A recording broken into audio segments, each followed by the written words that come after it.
Hi everybody. Assalamu alaikum warahmatullahi wabarakatuh. Let me introduce myself.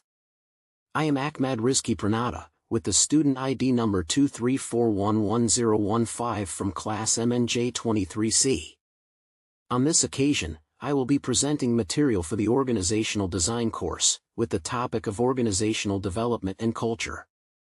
Friends, in the modern world of business and management, an organization cannot simply focus on structure and strategy. Behind every system and work plan lies something far more important, the people and culture that live within the organization. Without a strong culture and targeted development, an organization will easily become fragile and struggle to adapt to changing times. Let's start from the first part, namely organizational development. In simple terms, organizational development is a process. A planned process aimed at improving the overall effectiveness and health of an organization. This development involves more than just structural changes, but also encompasses changes in behavior, work patterns, and even the values held by organizational members.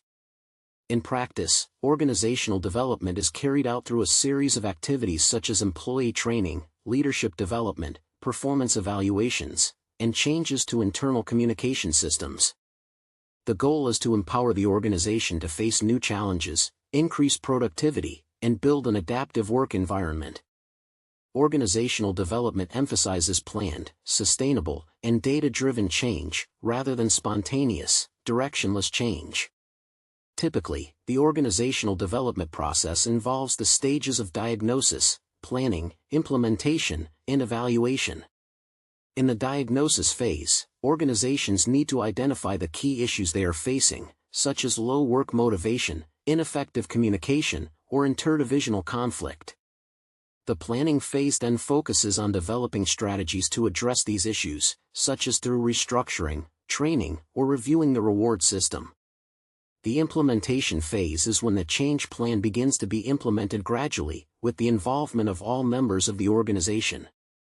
The evaluation phase is used to assess the extent the change has yielded positive results and whether further adjustments are needed. Now that we understand organizational development, let's move on to the second, equally important part, organizational culture. Organizational culture is a system of values, beliefs, and norms held by members of an organization that guides their behavior. This culture can be seen in how employees interact, how decisions are made, and how the organization addresses challenges. Organizational culture is formed over time, influenced by history, leadership, and the work habits that develop within the organization. Adopted, and basic assumptions. Artifacts are tangible things like logos, work attire, or office layouts. Values reflect organizational principles like teamwork, innovation, or honesty. Core assumptions are beliefs ingrained in members of an organization, such as the belief that the customer always comes first. Transitioning to the next discussion, we need to realize that organizational development and organizational culture are closely related. It's possible for an organization to develop without paying attention to its culture, and vice versa. Successful organizational development must reinforce a positive work culture, such as collaboration, openness, and accountability. Conversely, a strong organizational culture will provide a solid foundation for any development efforts. For example, companies like Google and Toyota are often cited as successful examples for their ability to integrate a culture of innovation with continuous organizational development. Google fosters an open and flexible work culture, while Toyota has developed a Kaizen philosophy, a spirit of continuous, small improvements every day. Both cultures support a dynamic organizational development process, allowing companies to remain competitive in the face of global competition. However, it is important to remember that changing organizational culture cannot be done instantly. Visionary leadership and effective communication are needed to ensure that all members of the organization understand the direction of change and actively participate. Leaders must be living examples of the values they wish to build.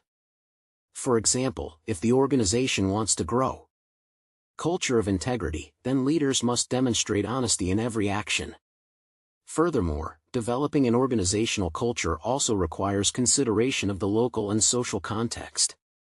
Every organization has unique characteristics, so the work culture of a technology company may differ from that of a government agency or social organization.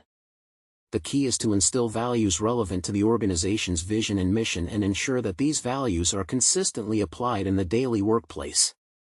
In this modern era full of change, organizations must be able to adapt quickly to technological developments, changes in consumer behavior, and dynamics.